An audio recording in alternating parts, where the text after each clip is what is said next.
साईटवर पूर्णवेळ कामासाठी लागणारे इंजिनियर आणि सुपरवायझर कामगार हवे आहेत. सकाळी 9 ते संध्याकाळी 6 वाजेपर्यंत. Site engineer 2, site supervisor 2, billing engineer 1, Dwarkamai associate, Dwarkamai group Dhule.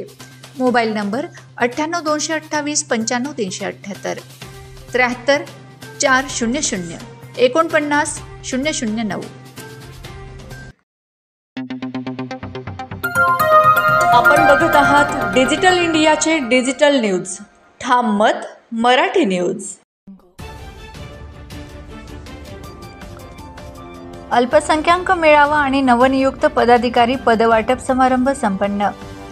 राष्ट्रवादी काँग्रेस पार्टी प्रदेश सरचिटणीस इर्शादभाई जहागीरदार यांच्या प्रमुख उपस्थितीत व धुळे शहर कार्याध्यक्ष जावेद बिल्डर, अल्पसंख्याक शहर जिल्हाध्यक्ष माजिद अन्सारी यांच्या मार्गदर्शनाखाली धुळे शहर राष्ट्रवादी काँग्रेस पक्षाच्या वतीने आयोजित करण्यात आलेला अल्पसंख्याक मेळावा पार पडला. यावेळी राष्ट्रवादी काँग्रेस पार्टीच्या विकासात्मक आणि सर्व समाजाच्या विकासाला प्राधान्य देणाऱ्या अजेंड्याला स्वीकारून सामाजिक क्षेत्रात योगदान देण्यासाठी इच्छुक असणाऱ्या युवक पदाधिकाऱ्यांना नियुक्तीपत्र वाटप करण्यात आले.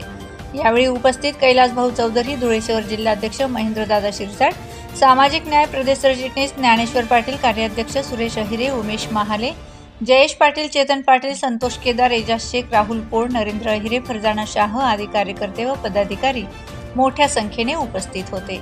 ठाम मत मराठी न्यूज साठी सोपान देसले, धुळे. में एकदम से 2 जुलाई के दिन एक हलचल हुई और इसमें राष्ट्रवादी कांग्रेस पार्टी एनडीए के साथ जाने का फैसला हुआ. पर मैं आप लोगों को ये बताना चाहता हूँ कि ये फैसला एनडीए के साथ जाने का इसीलिए हुआ क्योंकि जब 2019 से 2022 तक के महाविकास आघाड़ी की गवर्नमेंट थी, उसमें अजीत दादा पवार ये महाराष्ट्र के फाइनेंस मंत्री थे और उन्होंने अनेक विकास काम के लिए निधि दिया था. परंतु हाईकोर्ट ने इस विकास कामों के निधि के लिए स्टे लगाया. उसके बाद हाईकोर्ट ने वो स्टे उठाया तो सुप्रीम कोर्ट ने स्टे लगाया. इसमें बहुत से काम हमारे मुस्लिम इलाकों में के भी थे. ये सभी इलाकों में के काम रहते हुए भी हमें ये जोर जबरदस्ती देखना पड़ी कि मुस्लिम इलाकों में के कामों को हमें आगे ले जाना था. और जब ये कामों को आगे ले जाना था तो सब जितने राष्ट्रवादी कांग्रेस के आमदार थे, इसमें बहुत संख्या आमदारों का ये बोलना है कि हमें सरकार में जाना पड़ेगा और सरकार में जाने के लिए सिर्फ एक ही कारण था कि हमें विकास कामों के ऊपर लगाया हुआ निधि पे स्टे ये उठाना है. राष्ट्रवादी कांग्रेस पार्टी अगर सरकार में शामिल नहीं हुई है तो हमने हमारी सेक्युलर विचारधारा कभी छोड़ी नहीं है और कभी छोड़ेंगे भी नहीं. इसकी ज्वलंत उदाहरण ये है, जैसा जावेद बिल्डर भाई ने बताया कि जो 50 करोड़ का अल्पसंख्यक विकास निधि था वो 500 करोड़ करने का काम हुआ और टप्पे टप्पे से उसको 1800 करोड़ रुपए करने का एक एजेंडा गवर्नमेंट का पास किया गया. तो जब हम वो सरकार में बैठ के हमारे अकलती तबके के लोगों के लिए अगर काम कर सकते हैं तो मुझे नहीं लगता कि हमें वो सरकार में रहने में कोई अड़चन नहीं. जब भी कुछ भी मुद्दा आया, मुसलमानों का प्रश्न आया, तो अजीत दादा ने खुल के ओपनली मुसलमानों का साथ देने का काम किया और इसके वजह से महाराष्ट्र के मुसलमानों का अजीत दादा के लीडरशिप के ऊपर भरोसा बढ़ने का काम है. हम सेक्युलर जहनियत के लोग हैं.